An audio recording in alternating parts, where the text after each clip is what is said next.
Out on a rainy night for what should be a great session, so you'll come away from learning a lot of new terminology. You should be able to answer our question, what is social listening? I'm Randall Reese, I'm president of NYAAPOR. I know we have a lot of, looks like new faces out here. Please stay around afterwards, have some more wine, let us get to know you, tell you more about the organization. I also want to thank our corporate sponsors, IBM, which is our global sponsor, also Almond Research, Edison Research, Global Strategy Group, and SSRS. Also, thank the ARF for hosting us once again, the Advertising Research Foundation. It's a great location, thanks for that hospitality. I also want to thank, if you haven't noticed, we have a,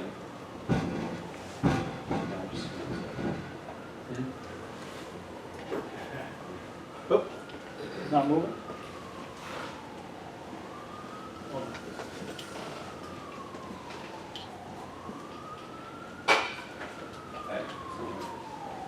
We're off to a good start.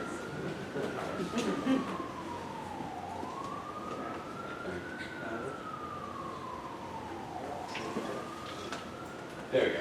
So we also have a co-sponsor for tonight's event, the Digital Analytics Association, so that's where I was trying to get to. So I see we have Rafa in the audience. Is there anyone else that came in from the PAA? So Rafa's the person you're going to get hit up with, okay. So if you're interested in Digital Analytics Association, they co-sponsor this event. They obviously do quite a bit of social media monitoring, web analytics are all part of that association. So if you want to find out more about them, check out their website. They also have education short courses, certification programs. They have great mentoring programs, particularly one promoting women in analytics, which we've done some sessions on at IBM. They have local chapters. This would be considered a local chapter event for New York City. We try to do events on a quarterly basis there. There's member discounts. They have annual conventions and conferences. The big one coming up in next year is the Marketing Analytics Summit in Las Vegas. So check out the Digital Analytics Association as a complement to your NYAAPOR membership as well. The dates for the summit in Vegas, have they been announced yet? They have an exact date. It's July, but I don't know the exact date, but you can find it on their website. Oh, okay, great. So again, check out our website as well, which is also undergoing some renovations. So if you haven't been to it for a while, you may notice that it has a new look and feel. All of the upcoming events are also posted on there. So just to give you a sense of what is coming up if you haven't gone to the website yet. November 13th is our next event, which is a 2020 pre-primaries election panel hosted at the Associated Press. November And what? we have some great speakers from across the media spectrum. They're in a panel discussion. Following that, and we're kind of riding on the coattails, the next day there's a great free event. Big challenges for the 2020 census. One of our past presidents, Bob Shapiro from Columbia, has organized that event. He has some really major rock star people at that event. It's hosted by the public library. It's actually in the afternoon, starting at 3 o'clock. It's preceding the Roper Awards dinner, which is also another big event I think a lot of people in public opinion research are aware of. So hopefully we'll have a nice audience for both while we have a lot of people in town for those events. Our annual holiday party is December 3rd, so mark your calendars for that. Again, if you've gone in the past, it'll be at our Deja restaurant in Hell's Kitchen. Check out our website for more info. Coming up next year, we're putting together a panel discussion on vaccinations and the anti-vaxxer movement. And we don't have an exact date yet. That's coming up for January. Keep track of it on the website. We have some public health officials. We also have people who have done public opinion research on the movement. So that should be a really topical session for everybody. And we're also putting together, if you're familiar with the group, our Meet the Masters program, which is a full-day workshop for people in public opinion, survey research, all aspects of it. So an exact date on that to be determined as well. All right, so that is 1722. We're going to go to another presentation, or Do another presentation. this one? So how do we do? You got it. No, you So we want to go to So we have 3 speakers tonight. We're going to go through the 3 presentations covering different aspects of social listening. The vision we had for the structure here is that we would start off with some background information on social listening, how it has been done, what are some of the terminology, what are some of the methods that are used for analysis, and Jim Newsringer from IBM is going to take us through that. Then we'll transition to Ben, the client from Johnson & Johnson, who's going to give us some practical applications of it in the consumer world, so some great use cases. And finally, we have Naira Masalam, who is at a startup doing social listening, natural language processing. So she's the next wave of what's happening in this field. So first let me introduce Jim Newsringer from IBM. Jim is the Senior Research Manager of the Internal Corporate Analytics Group at IBM. Jim's responsible for the worldwide Voice of the Employee and Social Listening program. Jim directs also IBM's JAM collaboration research, which employs sophisticated text mining to identify themes, sentiment, influencers. All these are things you should know by the end of the night when you have to walk out of bed. Applying our Watson software, we're not promoting Watson here, but he is from IBM, to analyze large-scale discussions. This JAM research methodology has been recognized for an AMA Nielsen Explorer Award. People were at the Corporate Researchers Conference last week in Orlando because they presented new awards there for that, so they now own those awards. Prior to joining IBM, Jim worked in pharmaceutical research and consulting for CS Associates in Princeton and Posnick, where he's a co-founder. Jim was also for 3 years of VP at SRBI in Manhattan. He has an MS and a PhD specializing in applied statistics from the University of Pennsylvania. Let's welcome Jim Newsringer. Am I going to do Yeah. What do I do? You're in charge. Just arrow left or right. This? So there. There you go. Okay. I just looked up the Marketing Analytics Summit in Las Vegas. It's June 1 through 4, actually, 2020. So whereas... Oh, it's June, not Yes. tomorrow. Yes. No, sorry, not to correct you, but for anybody that was wondering when it is, it's the 1st and 4th of June of next year. I'm standing in for Dave Shamek, who was going to talk about our external client-facing social listening work, and I actually lead the internal employee social listening work, so I'm going to try to cover both here quickly. The mission of the social insight social listening program at IBM, whether it's internally or externally facing, is to strengthen competitive advantage by transforming online discussion into powerful insights at scale, with emphasis on scale. Internally, it's to understand the social business voice of the IBMer. Note, importantly, social listening is rarely scientific, sample-vetted research, and I'm sure we'll be covering that small issue later.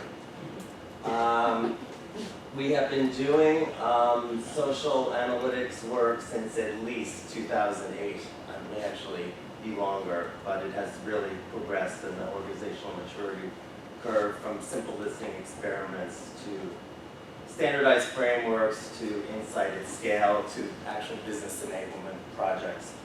How is it used? If you're taking pictures and want to know how it's used, this might be one to snap a photo of. So it's used for quantitative analysis, it's used to spot trends, it's used for demographic analysis, particularly when there's metadata associated with the social the corpus of text.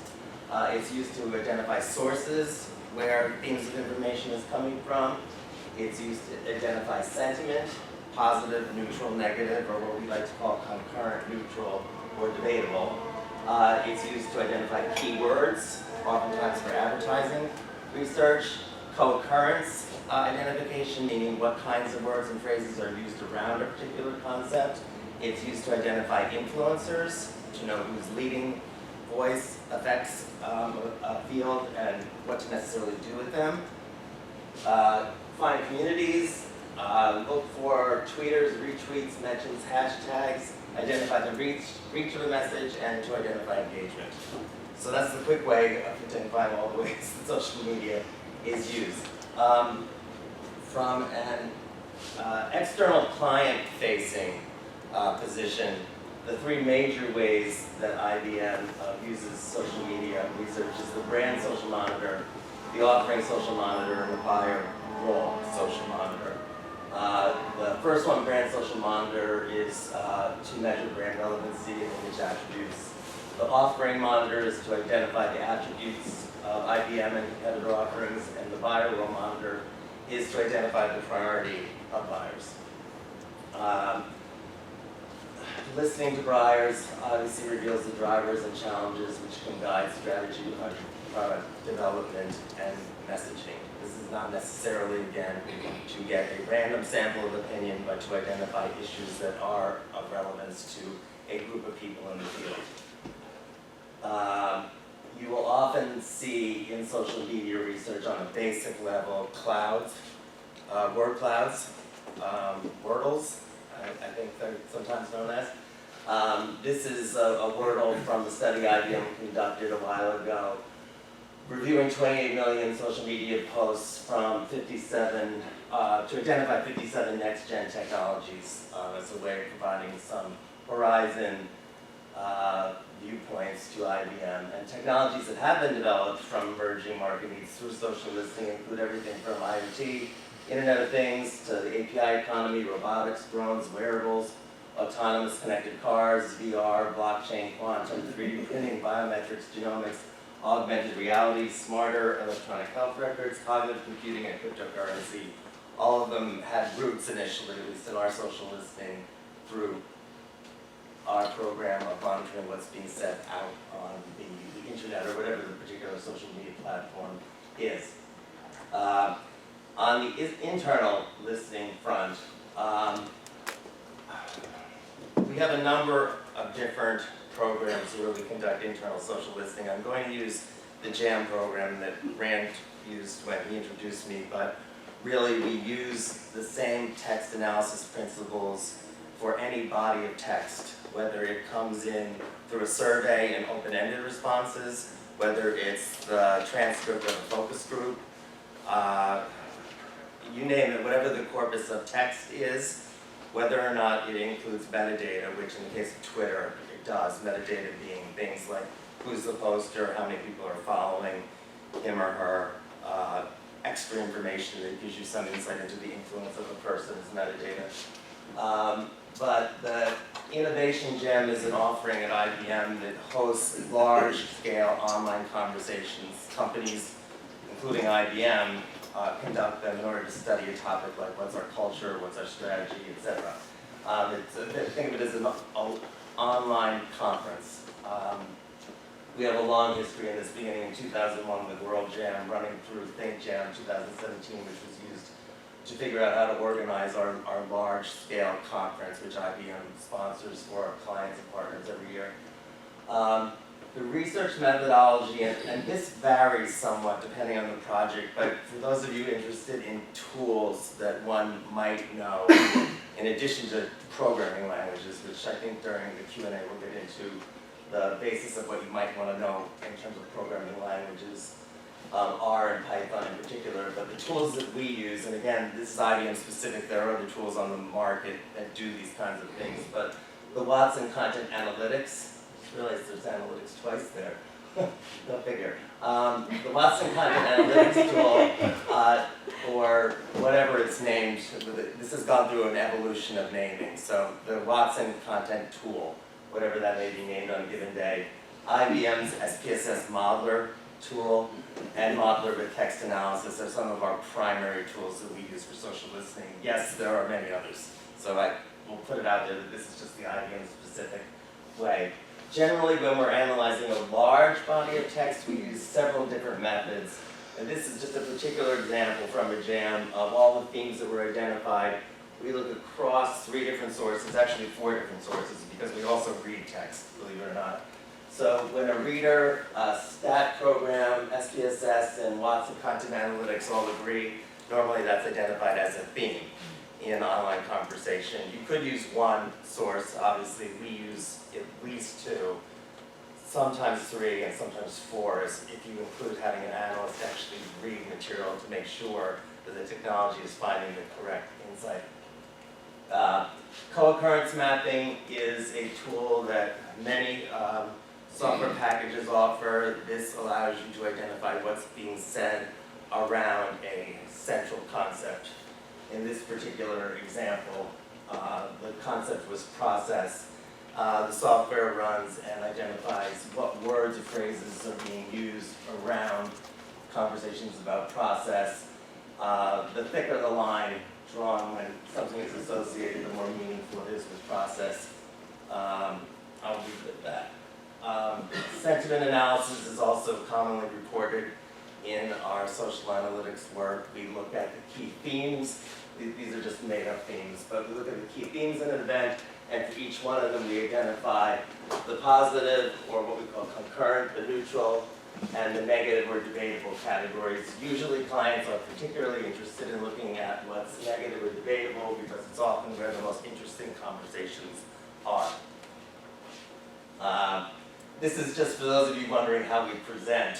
Well, we actually present results in many different ways, but usually when we do analysis of an online event, we take each forum, which you might think of as a track at a conference, and identify in the area of 5, this example has 4 key ideas, talk about the background summary, keywords that were discussed, and some recommended actions that you can take away from the conversation. Influencer analysis also is done with this or any kind of social media analysis. We look at the ratings of a person, ratings meaning the number of likes a person's post gather, the number of threads they start, original threads, the number of posts they start, and the time they spend doing something. Again, in this case, I'm looking at an online event. If we were just analyzing, let's say, Twitter data, the metrics there in those columns on the left might be slightly different, but we use a combination of those things in these leftward columns to identify who the most influential people are in a particular conversation. Some just last slides. We do a lot of supplemental reporting. This is an example of, we're often asked for internal events to mine a topic. This came from, I can't remember how many years ago, but when the Masters golf tournament was being first held while Ginny Rometty was CEO of IBM, a topic burst onto the scene in social media about why women were not admitted to Augusta. And the chairman of IBM happens to be a woman. What's she doing there? We analyzed through social media trends the sentiment, who was saying what, and sample comments on all those topics. Lo and behold, the next year, Ginny Rometty was a member of Augusta, by the way, if you don't already know that. One thing I'll mention here, and it's a separate topic, I'm not going to go too deep into it, but a huge issue in social media, if you're mining from Twitter, is spam. You have to have an approach to sorting out spam from your data set, and spam has a variety of different definitions. There's spam that's junk, and then there's deliberate spam that comes from nefarious sources or from very deliberate sources that are trying to manipulate the data. Either a person acting or robo roles that are acting. It's a very significant issue. When we did this particular exercise, analyzing what was being said about IBM and Ginny Rometty during the period of the Masters tournament, we found half of the tweets that we analyzed to be junk. So that's how much of an issue it is. How do you know it's junk? Maybe we call that for Q&A, but there are ways of looking at the metadata in tweets. For example, a person that has no followers is most likely spam. When you see a pattern of posts that rotates, randomize the same thing in waves, it's junk. There are a few others that I can get into later, but those are 2 examples of how you know. And this is just an example of reporting that we've done in order to identify major messages and top posters, again, looking at the metadata and sentiment. For those of you interested in how a report might look, you might want to take a photo of this, but I've kind of talked to this point already, so I'm not going to spend time on that. One last point, which is sort of related and an interesting aside, we have also gotten into the personality business. We have taken corpuses of text, particularly in the jams, but not necessarily only in the jams. We've looked at, for example, alternatively, posts done by one person, if they're a significant poster and have a lot of tweets or a lot of content, usually 400 separate comments is the minimum threshold, and use Watson technology and psychological theories to come up with a personality portrait of the individual or the organization using what's called WPI, Watson Personality Insights. It's based primarily on the Big Five personality traits, which is a psychological concept. It's also based on a few other psychological concepts, but the Big Five personality theory is the main basis for the system. If you want to learn more about WPI, you can Google, dare I say Google, WPI, or take a photo of this URL, or this is the short bit.ly address where you can read to your heart's content about the WPI system. And that's it.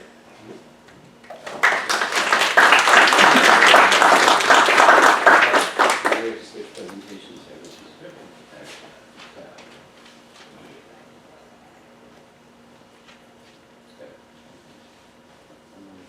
All right, let me get Okay. this up. All right, so while we're getting the next presentation, so we're going to hold questions till after all three presenters, unless there's some burning issue that you have to bring out now. But for those. So next up, we're going to take it to a little bit more of the practical application of what Jim has shown you.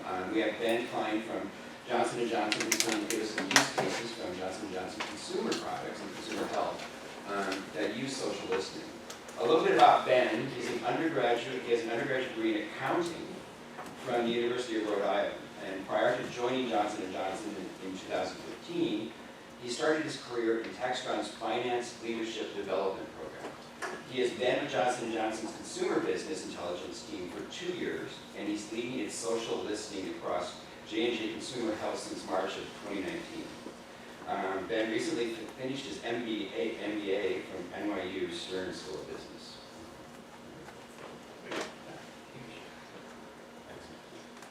Thanks everyone for having me. Thank you, Randall. Pleasure to be here. So I'm going to talk to you a little bit today about how J&J approaches social listening and some specific use cases that we've done in the past. So as you can see here on the left, our social listening practice is comprised of a lot of different data points. I actually started to get away from the term social listening, and I tell people at J&J this is consumer intelligence. It's well above and beyond just social media. It's now ratings and reviews. We're using our own internal data, our custom data sets from customer care, our own internal ratings and reviews from our sites, and really just getting a breadth of information that we're starting to curate into insights for our teams. So there are three main functions within our social listening practice. The first is it's actually a display screen that we have across a few of our offices across the world. And what it is it's a real-time visualization of that curated data from the platform one of the platforms that we use. And it's meant to kind of give you quick insights as you're walking around. It's actually pretty cool. And it's developed by our internal brand teams in terms of what information they're looking for. So if you're walking around one of our offices, you might see a hashtag on the screen that's trending, and the idea is it puts a bug in your ear to go do further research on that. At the very least, it's just interesting insights, classroom.